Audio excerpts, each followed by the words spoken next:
네, 6.3 지방선거 꼭 2주 앞으로 다가왔습니다. 또 삼성전자 노사 임금 협상도 정치권에서 큰 관심을 가지고 바라보고 있는데요. 포커스 나이트 오늘 두 분 모셨습니다. 김준일 정치평론가, 이재영 전 국민의힘 의원 나오셨습니다. 두 분 어서 오십시오. 네, 안녕하세요. 예, 안녕하세요. 오랜만입니다. 자, 먼저 삼성전자 노사 협상 이 얘기부터 좀 해야 될 것 같은데 오후 4시부터 지금 김영훈 고용노동부 장관이 함께 참석한 상황에서 지금 협상이 이어가고 있습니다. 오늘 어떻게 될까요? 어떻게 보시나요, 지금?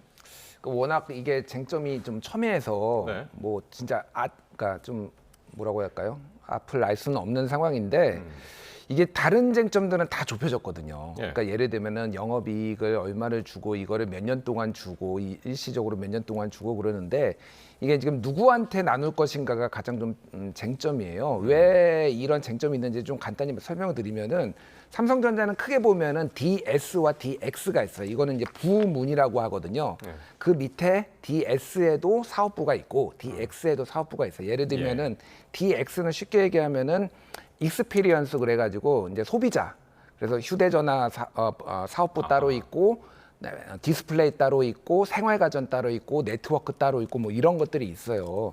그래서 그동안의 삼성전자의 방식은 이 부문에 먼저 전체의 영업이익을 보고 그 다음에 각 사업부마다 어떻게 성적을 냈는 실적을 냈는지를 보고 이제 줬단 말이에요. 예. 근데 지금 노조가 얘기하는 건 뭐냐면은 DS 부분, 이 반도체 솔루션, 반도체. 디바이스 솔루션 여기에는 이제 메모리 부분이 있고요.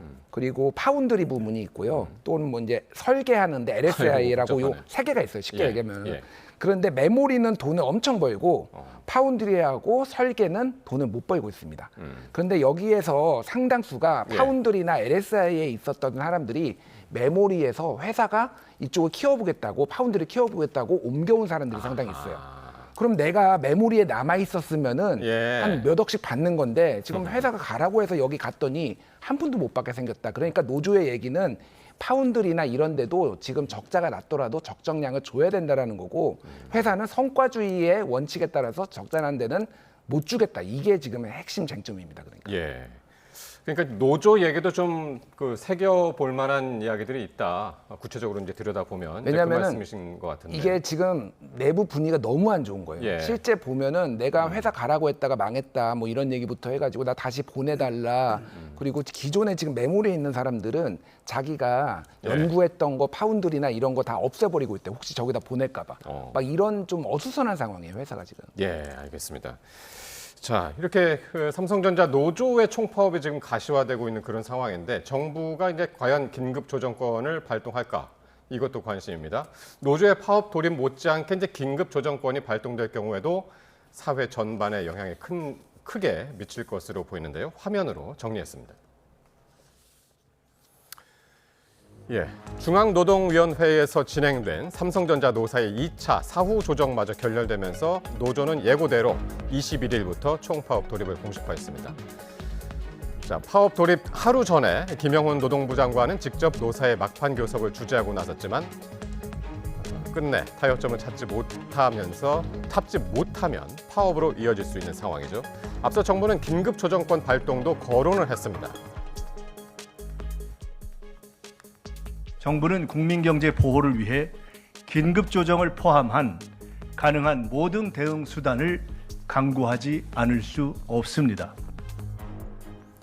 긴급 조정권이 발동되면 30일간 파업이 전면 금지됩니다. 이후에 중노위의 조정에도 합의가 안 되면 노사는 중재안을 수용해야 합니다. 이 긴급 조정권의 발동 결정권자는 다름 아닌 김영훈 고용노동부 장관인데요. 김영훈 장관은 지난 2016년 74일 역대 최장기 철도 파업을 주도한 철도 노조 위원장 출신이기도 하죠. 노동조합을 혐오하지 마라. 노동조합이 무너진 곳에 독재의 망명이 되살아났다.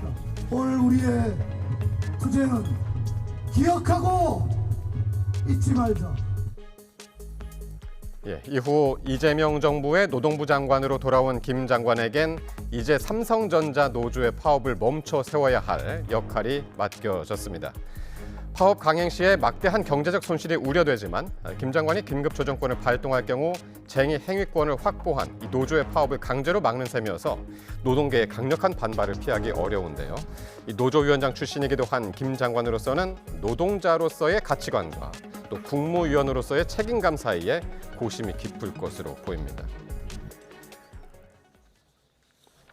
자, 이렇게 긴급 조정권을 가진 노동부 장관이 직접 지금 중재자로 나섰는데 이 김 장관이 철도 노조하고 민주노총 위원장 출신이라는 점에서 상당히 이제 기대감도 있습니다. 예. 오늘 근데 극적 타결 가능성 어떻게 보시나요? 뭐 일단 되기를 바라고요. 왜냐하면 이제 그 총파업이 2시간 채 남지 않았잖아요. 예, 그래서 만약 타협이 뭐 타결되지 않으면은 뭐 내일 오전까지는 일을 한다고 하니까 몇 시간 남긴 했지만은 뭐 앞서 여기 들어오기 전에 전문가들 말씀 들어보니까 이게 조금만 멈춰도 수십조, 수백조의 그 손해가 날 수 있다는 거 아니에요. 근데 네. 뭐 앞서 이 쟁점에 대해서는 김준일 평론가께서 어느 정도 설명해 주셨는데 정치적인 시각에서 보면은 저 화면이 어찌 보면 매우 글쎄 어색해 보여요. 왜냐면은 장관은 파업을 주도했던 사람 아닙니까? 네. 파업을 성공적으로 만든 사람 아닙니까? 그런데 여기에 장관이 되고 나서는 노동자의 권리라고도 볼 수 있는 파업을 중단을 시켜야 돼요. 근데 이거를 또 이재명 정부에서는 이게 매우 복잡한 이슈이기도 하죠. 왜냐하면은 본인들 솔직히 말해서 요즘에 그 코스피라든지 코스닥 증시가 굉장히 화랑을 띠고 있는데 물론 며칠 동안 빠지긴 했지만 그거를 계속해서 끌고 왔었던 게 잘 아시지만 삼성하고 이제 SK, 하이닉스 아니겠습니까? 근데 지금 이 일이 일어나면서 파업이 되고 회사가 손해를 보게 되면은 아무래도 주가에는 영향을 미칠 거 아니에요. 근데 지금 수많은 분들이 비투까지 하면서 지금 증시에 뭐 많은 돈을 투자를 하고 있는데 일반 유권자, 뭐 시민들, 국민들 입장에서 보면 이거 하나 해결하지 못하면은 정부에는 엄청난 압박이 가해지지 않겠습니까? 그래서 아마 남은 1시간, 한 두어 시간 동안 뭐 으름장을 놓겠죠. 그 으름장의 하나가 이제 긴급 조정권인데 네. 이 긴급 조정권을 저는 아마 쓸 거다. 뭐 이런 생각이 들기는 해요. 다만 이거를 썼을 때 과연 노동계에 미치는 영향이라든지 네. 앞으로 이재명 정부가 사실 노동계라고 봐야 되는 건데 특히 네. 민주당과 함께 그거를 정치적으로 어떻게 해결해 나갈지 앞으로의 생각도 굉장히 복잡한 셈법이 있지 않을까라는 생각이 좀 듭니다. 그렇습니다. 그래서 이재명 대통령도 삼성전자 노사 문제에 대해서 이제 많이 개입을 했고 노조에 대해서 이제 쓴소리도 하고 이제 그런 상황이기 때문에 오늘 밤에 얼마 남지 않은 상황에서 노동부 장관까지 투입이 됐고 어떻게 지금 이제 결과가 나올지 같이 지켜보도록 하겠습니다.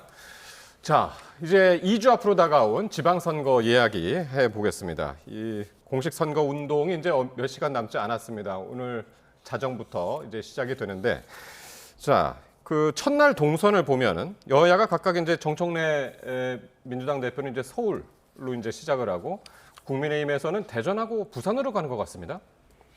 뭐 이 동선에 담긴 함의를 이제 뭐 의미 부여를 하자면은 예. 지금 정청래 대표가 최근에 이제 판세에 대해서 얘기를 하면서 서울이 좀 어려워졌다 이런 얘기를 했잖아요. 그랬죠. 예, 그리고 영남 지역에 대해서도 좀 많이 붙었다 이런 취지의 얘기를 했습니다. 그러면은 서울이 어려워졌으면은 정청래 대표가 등판해서 책임감 있게 해야 된다라는 거죠. 당 지도부가 여기에서부터 시작을 하겠다, 서울 선거를 하겠다라는 거고. 장도혁 대표는 이제 충청도를 하는 거는 장도혁 대표 입장에서는 충청도가 어려운데 본인 고향이기도 하지만은 네. 여기 지금 여론조사가 별로 안 나올 정도로 사실은 관심이 없어요. 근데 그 관심이 없다라는 얘기는 뭐냐면은 예. 그만큼 어떻게 보면은 변수가 별로 없고 일방적으로 진행되고 있다. 그렇게 봐야 되는. 만약에 접전 지역이면은 예. 여론조사 계속 나와요. 근데 충청도 별로 생각보다 별로 안 나오거든요. 여론조사 자체가. 예. 이게 별로 변수가 없이 전체 판세에 큰 영향이 없다. 무난하게 가고 있다라는 거예요. 그 여당과 야당의 격차가 좁혀지지도 않고 이렇게 됐다고 보면은 장도혁 대표가 가서 뭔가 균열을 내야 되는 뭐 그런 상황인 거죠. 뭐 송원석 대표는 이제 부산 갔다라는 거는 여기는 뭐 지금 완전 초접전지기 때문에 뭐 간다 이렇게 보시면 될 것 같습니다. 예. 그러니까 장동혁 대표하고 송원석 대표가 대전하고 부산하고 나눠 다니고 있는데 이거 투트랙으로 전략적으로 보면 되는 거죠. 뭐 투트랙으로도 봐야 되겠고 예. 장도혁 대표 같은 경우에는 솔직히 말해서 뭐 서울시장 선거에는 개입을 하고 싶어도 개입을 못하게끔 되어 있잖아요. 원체 그 캠프에서도 그렇고 오세훈 시장도 누차 선거운동 해줘봤자 도움이 안 된다는 얘기를 해왔기 때문에 그 디커플링이 시작된 이후부터 서울이 어느 정도 좀 활기를 띠기 시작을 했는데 예. 뭐 지금 사실 기초의원까지 합하면은 뭐 수천 곳에서 지금 선거가 이루어지고 있는데 언론이라든지 국민들이 좀 뚜렷하게 관심을 가지고 있는 건 서울시장 선거, 그다음에 부산시장 선거 내지는 부산의 북갑, 예. 이 보궐선거 아니겠습니까? 거기에 원체 지금 많은 그 관심을 가지고 있는데 앞으로 남은 2주 선거 동안 계속해서 여러 여론조사도 나오고 할 테지만 결국에는 관심은 거기에 가 있지 않을까. 네. 따라서 부산은 챙겨야 되겠고 뭐 서울은 알아서 잘한다고 하니 그냥 갈 수도 없고 어차피 뭐 그런 마음이 아닐까라는 생각이 듭니다. 예, 여야가 서울과 부산에 지금 방점을 찍은 행보로 시작을 할 것 같습니다. 그런데 일단 서울만 이제 다시 들여다보면 정원호, 오세훈 후보, 이제 공식 선거운동 첫 행선지가 정원호 후보 같은 경우는 광진구의 동서울 우편 집중국이고 오세훈 시장은 송파구 가락시장이란 말이죠. 이건 어떤 상징성이 있다고 보세요? 일단 송파 가락시장은 아무래도 강남 쪽이잖아요. 그러니까 시장이기도 하지만은 본인에게 좀 오세훈 시장에게 우호적인 분위기가 상대적으로 더 있는 이런 데서 좀 길을 받고 이렇게 뭐 하는 거라서 시장에서 시작하는 거는 전통적인 문법이에요, 사실. 다른 후보들도 이런 식으로 많이 하죠. 근데 저는 동서울 우편 집중국 네. 여기가 이거를 이제 가는 어떤 배경이나 이게 좀 눈에 띄더라고요. 어쨌든 이게 지금 여기 광진구인데 광진구가 그 성동구하고 멀지는 않아요. 멀지 또. 않죠. 예, 멀지 않아서 여기는 본인의 어떤 뭐 영향력이 과거에 있었던 이런 데서도 좀 시작하는 거가 있고 또 하나는 여기가 이제 노동 이슈나 뭐 이런 것들이 있으니까 아무래도 그런 것들을 좀 챙겨보기 위한 게 아닌가 그렇게 보여집니다. 예. 뭐 오세훈 시장 같은 경우는 4년 전에도 그랬고 그 4년 동안 뭐 사실은 재보궐선거까지 합하면 5년 동안 약자와의 동행이 본인이 가장 내세운 브랜드 아니겠습니까? 그래서 다시 말씀드리지만 4년 전에도 시작을 할 때 이 약자와의 동행 그리고 특히 지금 서민들과의 함께 할 수 있는 모습을 선거 첫날에는 늘 보여왔습니다. 본인의 초심으로 돌아가는 그런 모습과 함께 본인이 앞으로 4년 동안 더 일을 할 수 있게 되면은 그것을 계속해서 지속해 나가겠다. 뭐 이런 강한 의지가 담겨 있는 것이 아닌가. 그래서 특히 아침에 새벽부터 네. 분주해지는 가락시장을 선택한 것 같습니다. 예. 자, 이번에는 평택으로 가보겠습니다. 상당히 이제 5명의 후보가 출사표를 던졌기 때문에 상당히 이제 복잡한 구조 속에서 지금 선거전이 이제 치러질 텐데 특히 여권 후보들의 단일화 셈법이 상당히 복잡한 상황인데 각 후보 입장 한번 들어보시겠습니다.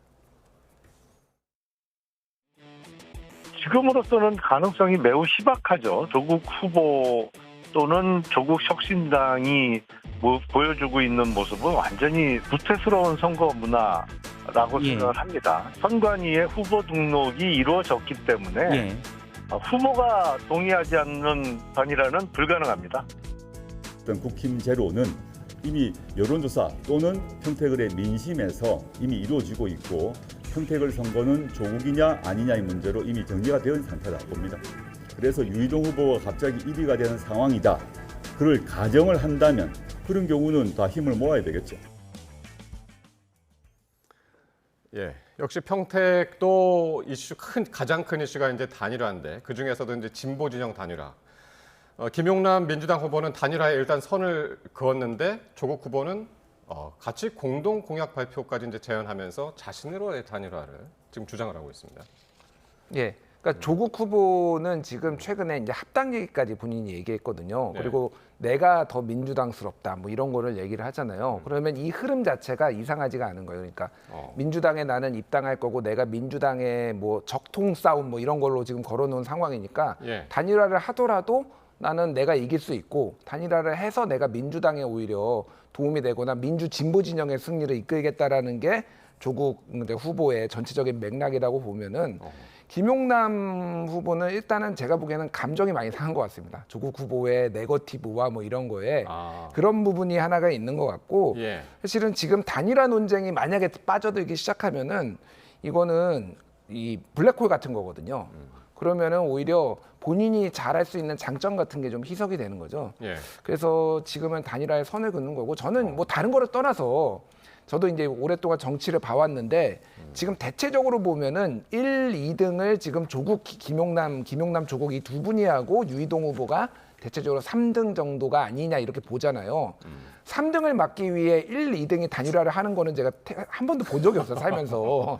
예. 그러니까 유이동 후보가 1등을 한 번이라도 찍는 여론조사가 나와야지 사실은 예. 이게 논의가 진전이 되지 지금 상황은 사실 단일화를 얘기하는 게 좀 이상하다 제가 보기엔. 그러니까 조국 후보가 이제 바로 이제 그 얘기를 한 건데 유이동 후보하고 황교안 후보가 단일화로 만약에 유이동 후보가 1등이 되면 그때는 국민 명령에 따라야 한다. 이게 이제 조국 후보의 이야기거든요.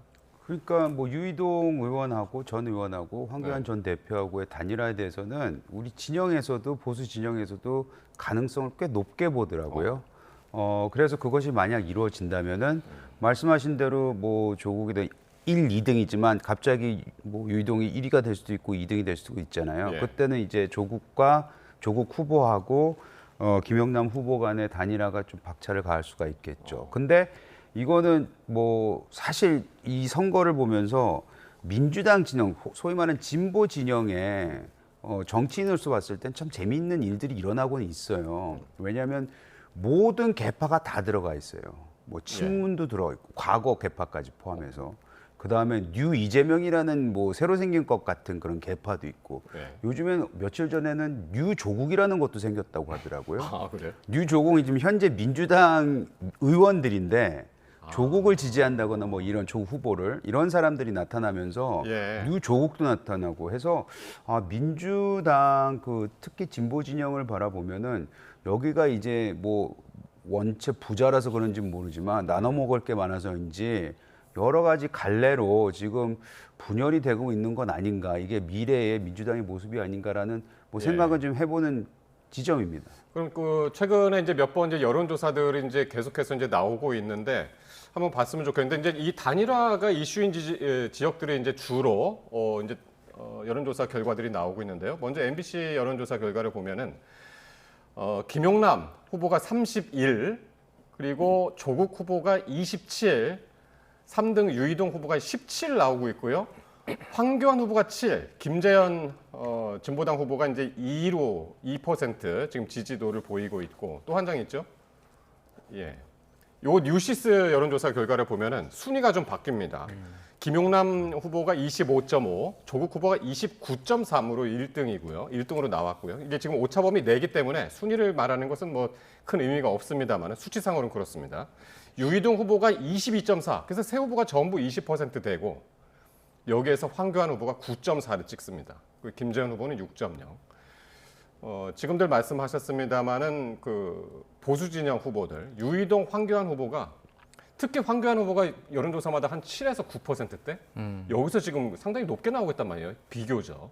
그러니까 많이 나오는 거는 대략적으로 10일까지 나오고요. 한 예. 7에서 10일 정도 나오는 것 같아요. 그래서 황교안 후보가 제일 먼저 내려갔어요. 1월 8일에 대법원 확정 판결 받고 김재현 진보당 대표도 비슷한 시기에 내려갔고 황교안 후보가 아무도 이제 돌아다니지 않을 때 가장 먼저 돌아다녔고 여기가 도농 복합 지역이어서 예. 크기가 서울의 4분의 3만 해요. 돌기가 일단 한 바퀴 돌기가 쉽지 않은데 예. 먼저 퍼스트 펭귄의 이점이 있었던 거죠. 그러니까 먼저 시간을 내 가지고 다 돌고 여기에 이제 고요 연령가 고덕동 삼성전자 그 사업체가 있는 데는 예. 평균 연령이 33세예요. 여기는 그 정도 젊은 사람들이 있고 저기 팽성읍이라든지 막 이런 데 쪽은 전통적으로 농촌이에요. 여기는. 그래서 여기는 예. 60대 이상의 노인들이 많습니다. 예. 그러니까 완전 선거 전략이 다 다른데 황교안 후보는 대체적으로 농촌 지역을 한번 쫙 훑으면서 또 인지도가 높잖아요. 그러니까 뭐 국무총리에다가 대통령 권한대행 했으니까 처음에는 국민의힘 후보로 다 알았대요. 황교안 후보가 이제 돌아다니고 있으니까 하얀 옷에 빨간색 글씨로 된 거 이렇게 잠바를 입고 다니니까 그 인지도가 이미 탄탄하게 지금 잡혀 있다. 그래서 안 빠져요 이게. 그래서 예. 단일화 가능성을 보수정당에서도 높게 보는 이유가 이게 만약에 황교안 후보가 3% 뭐 미만이다 그러면은 여기서 얻는 것과 저 중도에서 잃는 것과 황교안과 손을 잡아서 유이동 후보가 예. 이런 거를 손익계산할 텐데 뭐 7에서 11%면은 이건 무조건 해야죠. 그러니까 아무리 중도에서 잃는 게 있다라고 하더라도 예. 그래서 지금 보수에서 단일화가 있으면은 진보도 단일화를 해야 된다라는 얘기가 나오는 이유가 그거예요. 그래서 언제 할지가 만약에 하면은 만약에 선거 막판에 진짜 예. 막그 사전 투표에 하루 이틀 전에 딱 단일화 해버리고 그러면 여기에서도 진보 진영에서도 막 급하게 단일화 얘기 나오고 이렇게 될 가능성이 상당히 높다. 그러니까요. 그러니까 그 보수 진영의 단일화가 어떻게 되느냐가 이제 상당히 이제 큰 관건인데, 자, 예, 지금 막 속보가 하나 들어왔는데요. 삼성노조 협상과 관련된 것인데요. 밤 10시 반에, 바로 직후입니다. 잠시 뒤에 밤 10시 반에 삼성노조 파업 관련해서 노사 양측의 브리핑이 있습니다. 일단 내용은 지금 여기까지만 들어왔고요. 어떤 내용을 가지고 지금 브리핑을 할지는 모르겠고요. 예. 그래서 지금 이제 협상이 오후 4시부터 시작이 돼서 6시간 반 정도 지금 진행이 되고 있는데 과연 오늘 극적인 타결이 있을지 아니면 내일 총파업으로 들어갈지 이게 지금 가장 큰 관심이었는데 일단 10시 반 잠시 뒤에 삼성노조 파업과 관련해서 노사 양측이 브리핑을 한다고 합니다. 이따가 시작이 되면 바로 현장 연결해서 전해드리도록 하겠습니다. 예, 이제 김영환 장관까지 이제 같이 들어가서 이제 협상을 진행을 했기 때문에 지금 긍정적으로 작용할 것이라는 기대도 있습니다만은 과연 어떤 결과가 나올지 잠시 뒤 연결해서 전해드리겠습니다. 자, 지금 평택을 이야기하고 있었는데 일단은 이제 보수 진영 단일화가 일단 변수다. 지금 그 얘기는 이제 공통적으로 이제 하신 것 같은데 진짜 그게 가능한 시나리오가. 그러니까 유이동 후보랑 이제 황교안 후보가 합치면 수치를 합치면 1등으로 나오는 수치적으로 1등으로 나오는 수치들이 지금 계속 나오고 있기 때문에 이런 얘기들이 계속 나오거든요. 뿐만 아니라 네. 황교안 전 대표 같은 경우에는 뭐 지금 뭐 대표를 관두고 나서 지금까지 보수 진영 내에서도 갑론을박이 있긴 하지만 그래도 황교안 전 대표 같은 경우에는 국민의힘을 향해서 뭐 쓴소리라든지 아니면은 국민의힘 내부에서 황교안 대표에 대해서 아직까지 뭐 좋은 기억들이 좀 남아 있습니다. 네. 그래서 황교안 대표의 캐릭터를 봤을 때, 성품을 봤을 때 본인이 포기를 하거나 뭐 네. 단순히 수치만 본다면은 뭐 꼭 포기한다는 얘기는 아니지만 이 단일화에 적극적으로 응해주는 것이 당을 위해서라면 충분히 할 수 있지 않겠냐 이런 예. 생각을 가지고 계신 분들이 많고 유이동 의원 입장에서는 당연히 단일화를 하는 것이 본인에게도 유리할 테니 앞서 말씀드린 그런 이유들 때문에 그런 이유 때문에 그러니까 단일화를 하는 데 있어서 서로 간에 벽이 별로 없다. 넘어야 될 산이 뭐 부산같이 굉장히 첨예한 내용은 아니기 때문에 예. 가능성이 훨씬 높지 않겠냐 이런 생각들을 하고 있는 거죠. 그런데 그러면 이제 과연 그 당사자들, 김용남 후보라든가 조국 후보는 단일화에 대해서 어떻게 생각하고 있는지 당사자들의 이제 생각이 중요한데 일단 민주당에서는 조승래 사무총장이 오늘 그랬습니다. 상황을 모니터링하고 있다. 그러니까 어떻게 변하는지 지금 흐름을 보고 있다는 거잖아요. 네. 그런데 김용남 후보는 당에서 어떤 결정을 하든지 자기는 할 생각이 없다라고 오늘 아침에도 이제 확실하게 이야기를 하는 것 같은데 어떻게 보시나요? 그러니까 이 아까 말씀드렸지만은 네. 감정이 상한 부분이 분명히 있어요. 이게 감정을 무시할 수 없거든요. 그러니까 집요하게 지금 과거에 있었던 이력들을 이제 공격하고 있는 네거티브, 김용남 후보 입장에서는 그 네거티브를 하는 것에 대한 어떤 불쾌감이 있어서 절대 할 수 없다라는 거 하나가 있고 이게 단일화 논쟁으로 들어가면은 제가 보기에는 김용남 후보한테 불리합니다. 그러니까 이게 왜냐하면은 김용남 후보는 지금 뭘 얘기를 해야 되냐면은 내가 뉴 이재명으로 새롭게 보수에서 영입된 인사로서 이재명 예. 정부의 철학을 이렇게 구현하는 걸 얘기해야 되는데 민주 진보의 적통 얘기가 나오기 시작하면 이건 조국 후보가 유리한 거예요. 그러니까 일단은 선을 그을 수밖에 없는 상황이다 지금. 알겠습니다. 지금 뭐 김재현 후보의 이제 변수도 있고 각 후보의 그 생각이 어떤 이런 변수들이 아직 상당히 이제 남아 있는 것 같습니다. 자, 오늘 말씀은 지금 이제 속보도 지금 대기하고 있어가지고 여기서 좀 마무리를 해야 될 것 같습니다. 지금까지 김준일 정치평론가 이재영 전 국민의힘 의원과 함께했습니다. 두 분 고맙습니다.